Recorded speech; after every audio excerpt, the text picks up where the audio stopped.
Well, Karen, thank you so much for setting your time aside to have this conversation with you.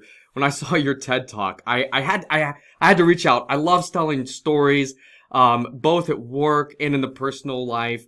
I've got three young kids, but my older two kids love bedtime. They love me sharing those stories, those engaging stories that get them laughing, get them giggling, and get them really connected. And so I wanted to talk to you and have this conversation with you because I know one of the greatest ways we can share what we care about and who we are and what matters to us is through the power of a story. And so I wanted to have this conversation, understand what makes a great story, how this helps leaders, how this helps companies. So thank you for coming on here and sharing your wisdom with us and really making the impact you're making in the world. I'm excited to be here. This is going to be a fun conversation. I agree. I agree. I was excited when I saw you on my schedule. I was like, I can't wait. I was super jazzed when I woke up this morning. So thank you again. And for those who haven't seen Karen's TED Talk, we'll link to that in the show notes. It's incredible and helped me understand the power of storytelling from a much more scientific basis. I've always been somebody who loves telling a story. I'm not sure I'm very good at it. I think I'm okay. But I found the science of it very fascinating. But one of the things I was curious, like what value, so you have this entire consulting firm, Eber Leadership, and I think one of the things that's really powerful to me is you have a really rich history professionally in leadership and launching this consulting firm and anchoring this with your professional history. I know you had to make some choices in terms of what your values and what you're going to put out into the world. Like when you opened your consulting firm, how did you make those choices early on? What story did you want to share yourself with your consulting firm to the world to help people understand and make that impact? Yeah, the biggest value I think I wanted to bring is that work doesn't have to be bad or boring or harmful or toxic, that you can create a workplace where everyone can enjoy coming in and do work that's meaningful. And that's not something that the CEO has to stand on a stage and declare, here's our culture, here are our values, that each person can play a role in that. And it's just breaking it down in a way to help them learn how. So the biggest thing I'm trying to do is create meaningful workplaces. Mm. And on a story standpoint, save the world from one boring meeting at a time. After spending so many years of my life in corporate environments, sitting through boring meetings, probably conducting boring meetings myself, I just realized like it doesn't have to be like this. I was on the phone earlier today with a group overseas, and they said, well, all of our topics are just such boring topics. So we don't even know how to do this. And like any topic can be turned into an interesting story. There's just the mindset choice there. So my intent is like, let's just teach people this can all be done. You just have to learn how, learn the pieces. I agree with you. And I think one of the things is that if you aren't engaged, then your audience isn't engaged. I love science. I love the earth sciences. I love studying the earth sciences. I'll never forget. I had a professor in college that like 10 o'clock in the morning, shouldn't be tired. And I legitimately couldn't stay awake. It was just a head whap, whap on the desk. And I'd bring the Mountain Dew. I'd drink the coffee. I'd do everything I could. Right. I think one of the most important things that people forget is if you can't engage your audience, you can't get your message across. Like, where did you come to that understanding is that a person's impact is limited by their ability to engage your audience with interesting stories and information? So there's really two stories behind that. First was the first story I told, which I'll share in a moment. And then the second was playing with storytelling in the corporate environment. So the first story I told, I was born with blue eyes that around age 4 or 5 months turned to two different colors, a brown and a green eye. And I loved this. Like it's something that has always been special to me and near and dear, and I always felt like it was my own little superpower. But when I started to go to school, I started to notice there was this pattern where people, whether they were adults or other classmates, would be talking to me and they just stop mid-sentence. And then I would see their eyes like start going back and forth between my eyes. And I realized like, here we go. And then they would typically say, do you know you have two different color eyes? Which I would either be like, yeah, or no, really? And that moment just felt so uncomfortable because I felt like a show monkey or a show pony. Like, look at her, look at this thing. And it just, I didn't know what to do with that. And probably also helpful to know I'm an introvert. So it just felt like this Yeah. huge energy drain.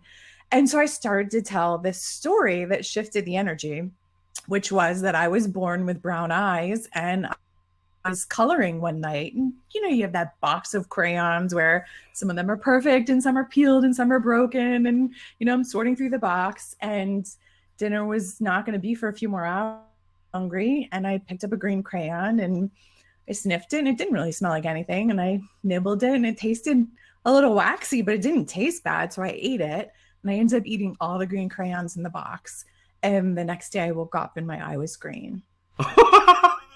And I would master that story and I would keep my face straight. And then I would pause. And the reaction would always be like, for real? Like, people didn't know what to make of me. But it just changed the energy and it changed the conversation so much so that many decades later, I saw people come to me and say, like, crayons, you're the crayon lady. I remember you. So I realized that, yes, I wasn't telling a truthful story. I was playing around, but I was doing it to like shift that moment because it was That's not so awesome. enjoyable. And so then in business, I have been in places because I'm helping shaping culture in different companies where you have to do this massive change, or there's a major moment, or I'm helping a leader realize how they need to show up in a certain way.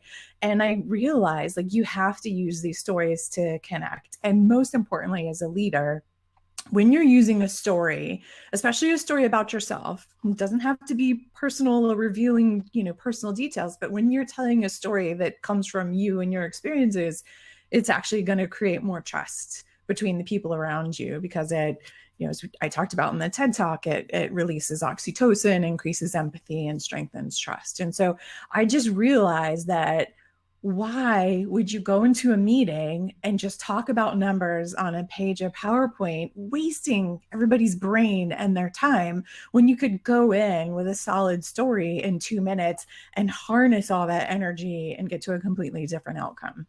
That's one of the funniest things I've heard in a long time, Karen. That is absolutely hilarious. Yeah, How old were you when you created this? Like, I was like 5, that is but I such a had clever story. mastered the straight face of it. I was That's not all about doing anything. delivery. In my business now, I do keynote speaking and I have been asked to come into STEM audiences and give talks. And I made the mistake of opening with that story. And I've learned never to do that because I lost the audience. And the whole time they were leaning forward, like trying to see my eyes, which you're probably trying to do now. It's really hard to see with the light in my glasses. Yes, But the whole time they were like, they're looking for the eyes. they didn't hear a word I said. So I'm very careful about where I tell that story now, but it's a magic worker for me. We'll For snip sure. this on Instagram and push this out and so we can see if people like how many views it gets. Are they leaning it because they're just trying Yeah. to see screening? It's best seen if I'm outdoors. Easier to see then. Sure, 100%. But I think one of the really powerful things in that, right, is it's a pattern interrupt. Yes. It's a tremendous pattern interrupt. And I had two follow-up questions for you. Like, how important is a quality, what's often called as a pattern interrupt, neurologically, to a quality story? Yeah. So think of it this way. Your brain wants you to go through each day the exact same way. If you get through the day and you're alive, your brain's like, high five, do it again tomorrow, exactly the same, because your brain wants to conserve as many calories as possible. Anytime it's encountering something different, it's going to have to expend more energy, burn more calories, and our brain is always trying to conserve as much as possible so that that can be routed throughout the body. So a pattern interrupt is making your brain get out of idle mode of doing things the exact same way and realizing, oh, there's something different here. We need to pay attention to it. And so that also then sparks a lot of activity in your brain and is your senses, your emotions, everything to activate and pay more attention. And because memory is stored throughout the brain, it also then makes the stories more memorable. So, a story, sometimes people don't know where to start with stories, and I'll say, well, it doesn't have to be this elaborate story. You can start with a metaphor. So then people will say something like Peter Drucker's culture eats strategy for breakfast, and that is not a pattern interrupt. That is your brain saying, oh gosh, that quote again. Like I've heard that Yes. so many times, right? So you want to be able to have something that is a little different, that is going to make your brain pay attention and not just glaze over. Yeah, I couldn't agree with you more. And I think one of the things that is so misunderstood is that we feel that our story is interesting, right? Because it's us, right? But don't get the sense of understanding, okay, what is my audience going to get from this story? What do I want to teach them? How do I want to disrupt their thinking pattern? How do I want to leave them? What is the outcome that I want? Like, why am I even beginning to tell the story to begin with? Like, how important is it to have a clear vision of where this whole thing's headed before we even let those, have you ever been in that moment? I don't know if you've been there, where someone begins to tell a joke and they completely forget the punchline. You're like where were you headed with that? Like, why did you not like take a minute to think about the punchline before you even begin the joke? Like, how is that important is for people to know where they're headed? Yeah, there's so many times that someone is telling the details of the story that are important to them, not to the listener. Like you'll often hear someone say, I think it was Tuesday, and I was going to meet my friend for lunch. And actually, you know what? I bet it was Monday. It was Monday because it was raining and I had my yellow raincoat on. And actually, no, it was Tuesday. Like there's people that get hung up on all these details that don't move the story forward. So I encourage people to do two things. First is start with your audience, not the story. And the second is make everything earn its place. So Mm. starting with your audience means you're not telling the story you want to tell, you're telling the story that your audience needs to hear, which means stopping to think about where are they at mentally, what is it you want them to think or do or feel differently after, and how do you think about what might be an obstacle in that? Because when you start there, then you can figure out the right story and how to move it. And with that is the make everything earn its place. The Damien Chazelle, who's the director of the movie La La Land, he was in the editing room after they had filmed this movie, and he was really struggling with some of the musical numbers, Mm. the opening number, and he ended up taking out every single song, every single dance number in the movie. And he only put them back in when he felt like they moved the story forward and they contributed to it in some way. And so he makes sure everything earns its place. So that's something I actually do in storytelling. I did this with the TED Talk. I do it when I write blogs. I get ruthless going line by line of, is this advancing the story or engaging the senses or doing something intentional? Or is this just taking up space? Because we already are trying to process so much information. So the combination of the two, of thinking of your audience and how do you make sure that everything earns its place, can help get to a great story. I couldn't agree more. I wish people did this with email. Well, what's the saying, right? If you want a short email, you need a long time. It's much easier to write long than to tighten it and edit it. Yeah, there was a Lincoln that said if I had more time, I'd write it in a shorter letter. Right. I believe it was Abe Lincoln who said that. Yeah, Yeah. and that's the thing is that we, or Tim Gunn, right? Do you ever watch Project Runway? Love it. Yeah. My wife subjected me to that. I thought the artistic ability of those people were just unreal. Didn't really care for the show beyond that. Just really, just enamored by their ability to. I couldn't do that in a million years. But he Yeah. would say like, edit it, figure it out, edit it, right? Edit it, Make it edit it, work. edit it. That was make it work. And I think one of the things that's so powerful, whether that's in fashion, whether that's in writing, or whether it's in storytelling, that idea of making things earn its place and earn its keep.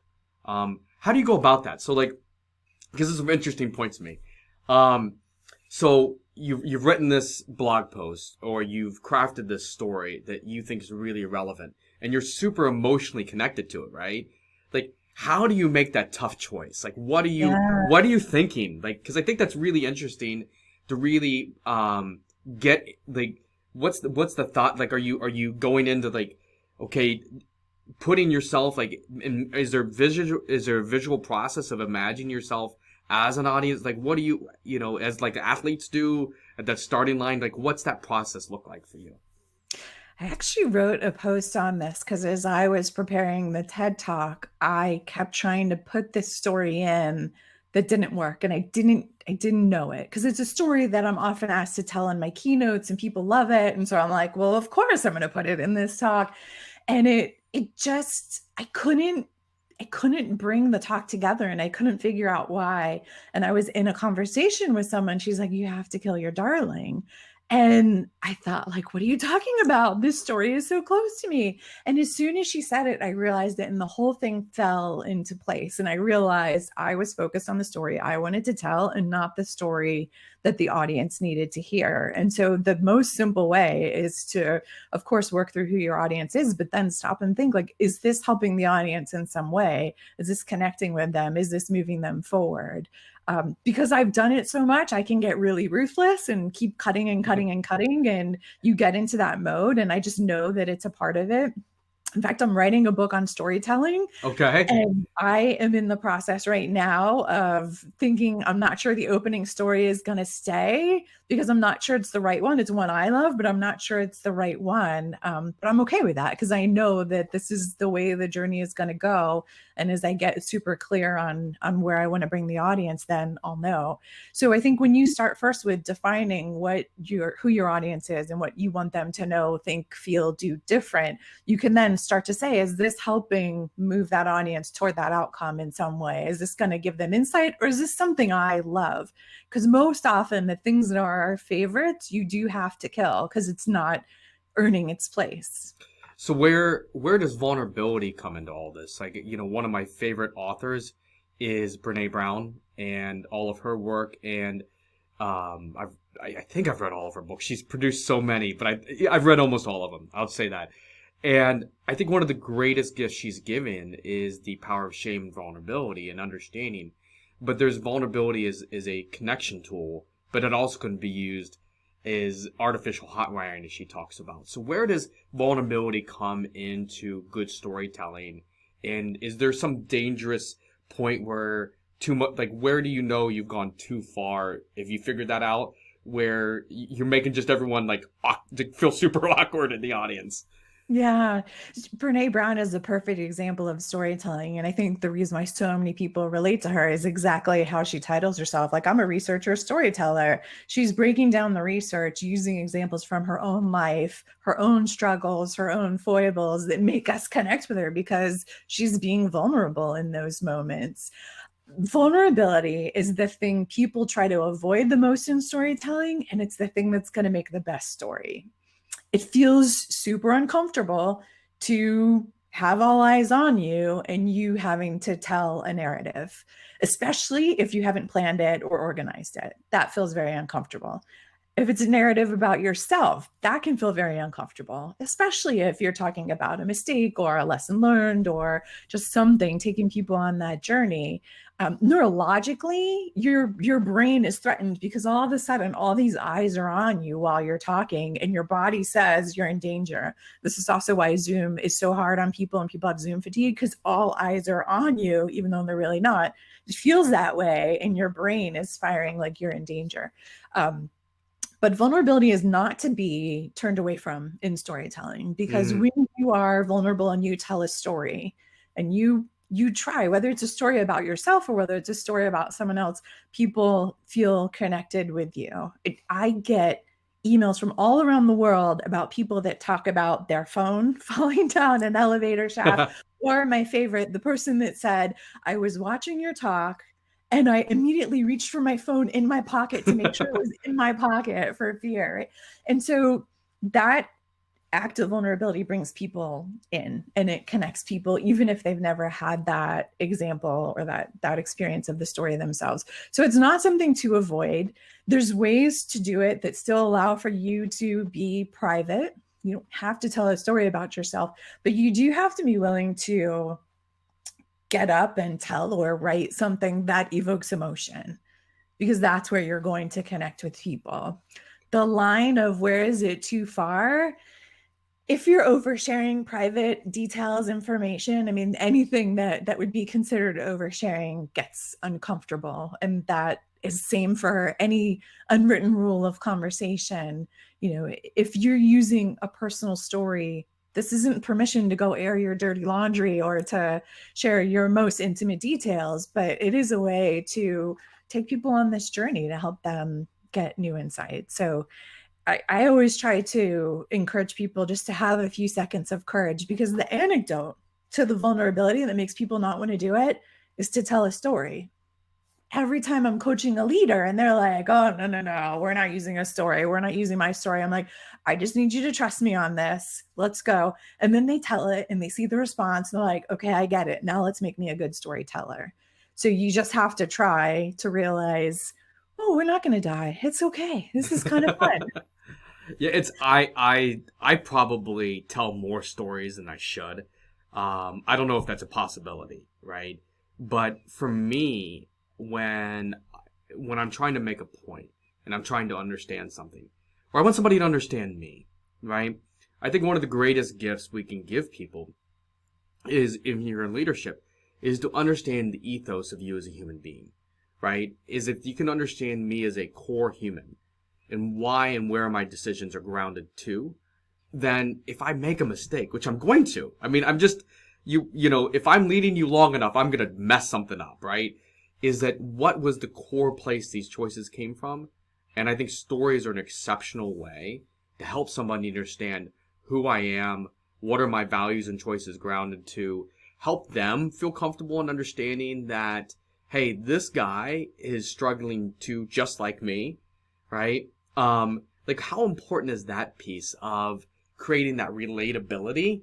Because one of the things to me is that a great story says, to me, a great story says, I understand you. I could see myself in that exact situation. I've been there too, or been somewhere like that. And I go, and I say, and now you've just like, there's the key. That's it. That's what I was looking for. Or, oh my goodness. Like, so when Brene talks about the man in the yellow sweater that comes up and says, you'd rather see me die on my horse than fall off of it, I cried. That was in The Gifts Right. of no, that was Daring Our Great. second talk. Yeah. Yeah. It's in her book, and I'm sitting in bed reading with my wife. We're both reading. I'm reading Brene's work. When I read that, I start crying. She goes, "What?" I said, "If you want to understand me, love, read this one paragraph." She goes, "Really?" I go, "Oh, yep." Yeah, I mean, she encapsulated men like that. Most of us. I don't want to speak for my entire gender. So, how powerful to you in terms of creating that human connection and saying, I feel you, I hear you, and you just gave me that key of understanding of storytelling, in your opinion. Yeah. I mean, the magic of storytelling is it's all show, not tell. I opened the TED Talk with this story about a woman dropping her phone down the elevator, and I won't retell it. It's a great It's story, worth a though. watch. It's a Yeah. great story. But I also pair it with another story about a CEO who failed an exam because he didn't know the name of the person that cleans the room. And the message of the story is how the most valuable thing you can do as a leader is help someone feel seen, no matter who they are, Yes. and how important that is. No, I could stand on a stage and lecture all the research behind that and the percentages of what is going to make a difference in it, but it's not until you connect with it emotionally that it makes sense. And so the reason I use storytelling so often is it allows me to introduce ideas of what great leaders do, of what great organizations do, and perhaps most importantly, how to talk about hard stuff. I put out a blog today about fainting goats. So I don't know if you've ever seen a video of fainting goats, but They're myotonic goats, I think, aren't they? yes, Yeah, yes, exactly, yes, right? So yes. the chemicals release in their body, they seize up, they fall over, everyone steps around them until they come to again.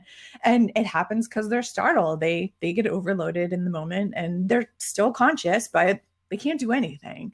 And so I was using this as an example for the fact that we all have fainting goats in us. We Mm. all have a moment where it's too much and we get frustrated or we need to step away, or in the case of a team I was working with, there was a gentleman that would just storm out of the room whenever he felt like Mm. people were talking to him or whatever miscommunication was going That's on. He would intense. storm out. And then the team would worry, like, what version of this person is showing up today? And Yeah. all this energy goes to worrying about how to get the work done versus the work. And Yeah. so what I want to do is create a space to say, we all have fainting goats in us. Maybe we don't all storm out of the room, but we all have variations of it. Because on the same team, there would be people that wouldn't speak up in certain situations when they should, or they would just be, paralyzed, and they would wait till the moment passed and everyone pretended it didn't happen. And so I use fainting goats as a way to say, hey, look, we all have this. And it's okay. Let's talk about what you do about it. And it opens up just a different conversation instead of people are angry and they storm out of a room. Like, that doesn't feel delightful. But if you put it in this example of the fainting goat, like, okay, I can think of a time for me. It's when I sit down to do taxes. I have to walk away. Like, you can ground it in that, and it makes people more open. And so it's not just the vulnerability of it. It's not just the insight. It allows you to start in a really different place than if you're coming in and trying to impart wisdom and lead with data. Yeah, no, I couldn't agree more. And I think that one of the things that I try to do is, and I don't, time will be the judgment of how well I do this, is showing your humanity, right? There's always the tendency as a leader to say, I've got it all figured out. Just follow me. I've got this magic dust. I'll sprinkle it everywhere and everything will be perfect. And the reality is that even the great leaders, they're 10 steps ahead of everyone else, right? They're a handful of steps. They're maybe 3 months, 6 months, but they don't have 3 and 4 and 5 years of clarity of where things are going, by any stretch of the imagination. Yeah. And they've made major mistakes along the way, which has been their greatest gifts. So Yep. I think that's one of the things that I'm curious, like, as you're working with these leaders, how often do you help them see that their greatest lessons have come from their greatest mistakes, and the power to help their team see that mistake making is one of the most important things in discovery and innovation? They see the mistakes they made, the comfort level, and how to talk about them is the shift that we go on. And we start small with having them tell a story that's not about a mistake, so they can see the response they get that makes them more open. I also can show them that there's a great, so I do a lot of work with, in shaping culture, I do a lot of work with teams and C-suite teams on trust and the levels of trust. And so we all have fainting goats. And this ability to talk about mistakes and lessons learned is a layer of trust that not every organization has. If you can't do that, if you feel like if I talk about this mistake, then I'm going to be blamed or something's going to happen to me, then there's a trust issue. And perhaps worse, you're just going to keep making that mistake. And so when I walk them through, here's how you truly create a team that learns and improves, and here's how you set the tone as the leader. Because if you talk about how you're growing, what mistakes you've learned from, you ask these types of questions, it opens up the situation. And so mostly it's, once I get them there, it's working through, how do you tell this story in a way that sets that right tone that you feel comfortable? So an example of how not to do it, I had a leader that would say, oh, every time we had to set goals, I always made my team cry. Isn't that great? Like, they had to cry. And at the end of the year, we achieved it. And isn't that great? And I'm like, first of all, this is What? an awful story. This means you're a jerk. Like, no, this is a terrible story that makes you look like you don't know how to develop your team or that you don't have boundaries. And he really wasn't that type of leader. But it was helping him realize, like, when you tell this story, you're telling the story of your culture. And how do you think about this different? So a question I will always ask organizations when I work with them on culture is that I would say, if you want to know the culture here, we can do a culture assessment, and I have a process for that. And it is great. But the fastest way to get a feel, go ask people in your organization, how would your friends and family describe the culture here? Right? Because Yes. we go home, or we're in our homes through social distancing, and our family sees what we go through, and we Yes. get a sense of that. And so what I try to work with leaders to do is think about, like, what story do you want your culture to tell, and what story is your culture telling? And so that leader, we did a little bit of work on making sure he not only didn't do those behaviors, but that he stopped telling that story. You don't want to tell that story.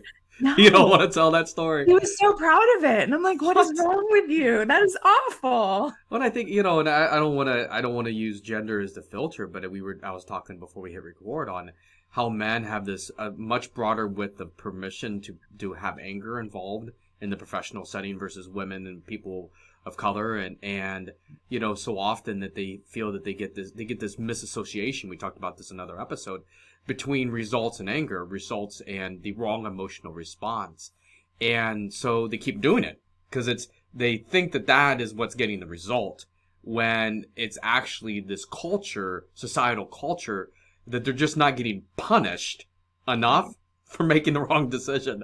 Right. If that story was a female, if that story, I'm not asking you to divulge the individual's race, but I suspect they were a white male that was just given a lot more latitude to act Right. like a jerk versus somebody of a different culture or different race or different gender. My apologies on the misspeak Well, and there. this was the great counter, right? Because he thought he was telling this great story of how he helps his team achieve results. And I was able to come back and say, here's the story you're really telling.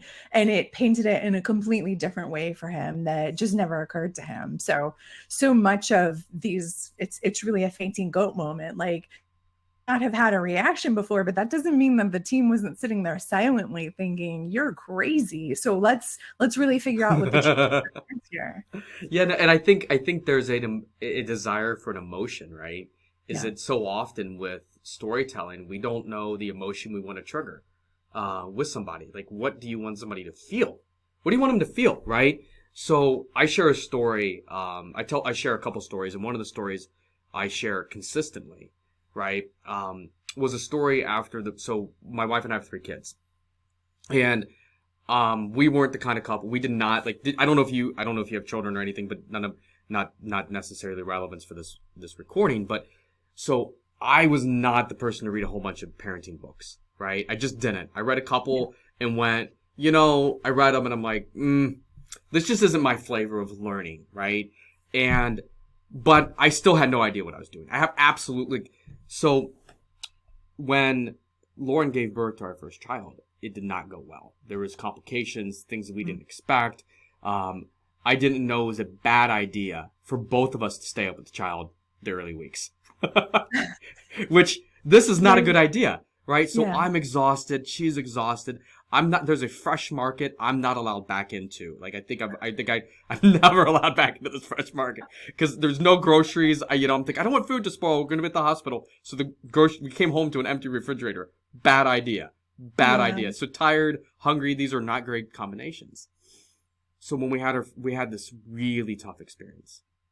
And when we went into our second child, I, being male, went, I can't talk about this. I can't talk about how scared I am. I can't talk about what you're going through, and I'm afraid of what this happening again. I'm afraid of you going through this again. I'm afraid of you experiencing this again. Until a few weeks before her birth, the birth of our son, I sat down and I said, honey, I want to share something with you that I think might be helpful. Because if you're feeling what I'm feeling, I just think it would serve us to talk through it. And I shared that I don't know how I'm going to take care of you like I did the last time, and a newborn, and a 2-year-old. Are you feeling the same way? And it was this tremendous moment of connection. I'm afraid I've lost you, Karen, entirely. I kept going with the story so it would wrap.